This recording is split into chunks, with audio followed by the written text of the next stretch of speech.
In today's video, we're going to see one of Mexico's most magical places, located in the state of Michoacan. Michoacan is located to the west of Mexico City. It borders Jalisco and Guanajuato to the south, Estado de Mexico to the west, and is just north of Guerrero. There are mountains and coastline, and a very important forest. But before we get to that forest, we have to stop for breakfast along the way.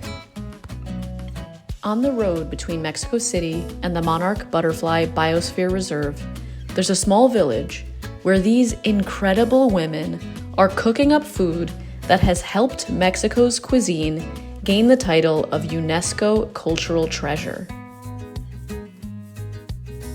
We had homemade corn tortillas, rice, vegetables, fresh cheese, and plenty of different salsas. They also showed us some of their traditional methods that they use to make clothing. We finished breakfast with a taste of agua miel, the sap of the maguey plant that is the base for mezcal and pulque before it's turned into alcohol. Es muy nutritivo esto.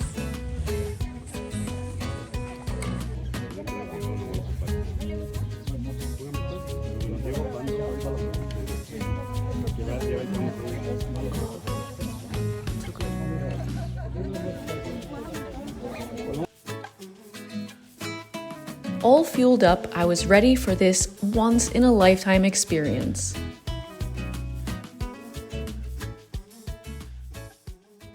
Traveling to off-the-beaten-path destinations like this in Mexico, it's always helpful to have a little bit of Spanish up your sleeve. When I was living in Mexico for 5 years, it was so easy to practice my Spanish. But now that I don't live there anymore, I had to find other ways to practice and make sure that when I return to Mexico on trips, the language is right on the tip of my tongue. If you've been following along for a little while, or you get my monthly newsletters, then you'll know that I use a company called Lingopie, who are kindly the sponsors of today's video. Their system takes something that I do almost every single day and makes it educational. You can find shows from Netflix, shows that have been syndicated from channels all over the world in your target language, so you can improve your language skills while still relaxing after a day at work. So first you select the show you want to watch, and then you can turn on the subtitles in both Spanish and English. I try to just use the Spanish subtitles unless I'm watching a show with really difficult, totally new to me vocabulary, or sometimes when I'm watching a show from Spain, where the colloquial Spanish is pretty different to what I know. I find those accents some of the most difficult to understand, and in that case, I'll also use the speed tool that allows you to slow down the speed of the show to understand the language a little bit more easily. Another good feature with the subtitles is that you can click on a word or phrase and see the translation. It will then add these to your word list to practice again later. It's an interactive way to watch a show that allows you to learn how people actually speak Spanish rather than always translating directly from English to Spanish. Another of my favorite features is that it shows you exactly what country the show is from. So if you're planning a trip to Spain or Mexico, you can watch shows specifically from these countries to get used to the accents and to learn the colloquially spoken Spanish in those destinations. If you're also learning Spanish and you want some good shows to get started with, I've really loved the Mexican shows House of Flowers, Club of Crows, and I'm just getting into Daughter from Another Mother. It's so funny. For shows from Spain, you can't go wrong with Money Heist and Cable Girls. Check the link in the description below to sign up for a 7-day free trial and get started having fun while you practice your Spanish. Good morning from Michoacan. I am in my 19th Mexican state. I had to count them today because I wasn't sure. This is my first time at Michoacan, and I'm doing something today that I have wanted to do for years. You might be able to see some of them behind me, but I'm going to see the Monarch Butterfly Sanctuary. This is a place that, like, every year monarch butterflies migrate from Canada to Mexico.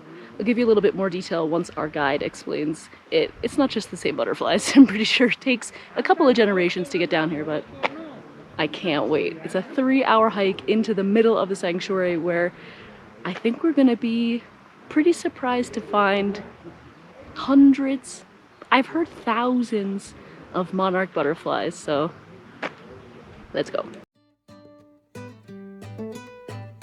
From the parking lot to the entrance of the biosphere, it's about a 10-minute walk. Here you purchase your tickets to enter, which goes towards the conservation of this area. From the entrance to the park, it's about an hour and a half to a 2-hour hike, depending on how many times you stop to catch your breath. You can pay extra to take a horse some of the way up, but you'll still need to walk a few more 100 meters to the top. The trail starts at just over 2,000 meters. And it goes up to 3,000 by the time you get to the top. And boy, can you feel it. Been living at sea level too long. But the higher we get, the more butterflies there are. It's starting to be all over. It's amazing. Better than I imagined.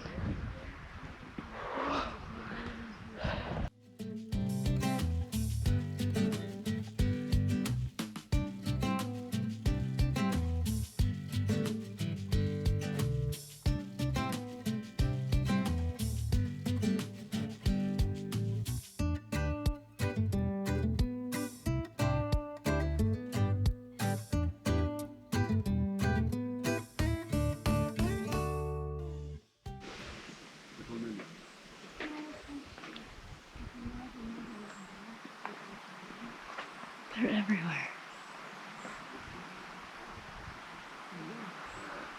Amazing. They're even on the ground.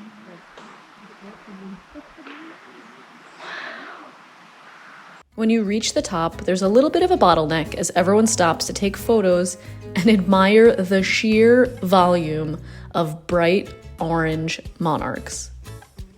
It looks like leaves on the trees, but everything orange in these images are monarch butterflies. People were very respectful of the silence as well, which added to the magical atmosphere.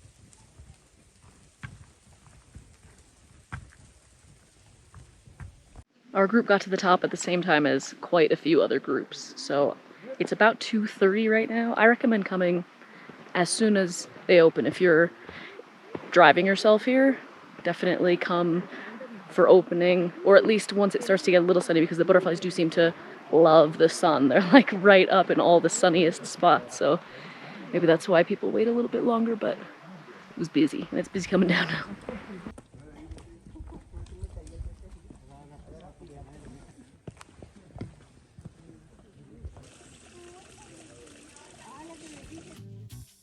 After coming back down from the butterflies, there was one more important stop, the town of Angangueo.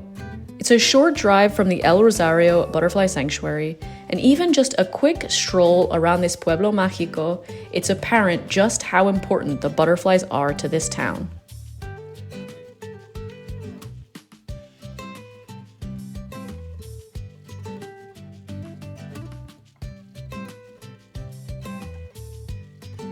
There are tons of incredible murals, a beautiful town plaza and church, and we got to catch a glimpse of one of the town's favorite traditions, paper lanterns.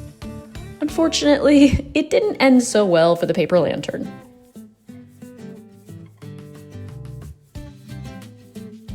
I hope you enjoyed experiencing this magical part of Mexico with me. It was well and truly worth the drive from Mexico City, worth the chilly mornings and the high altitude. It was so much more than I even imagined it could be, and I hope you're inspired to visit this special place as well. Thank you as always for watching, and I will see you next time.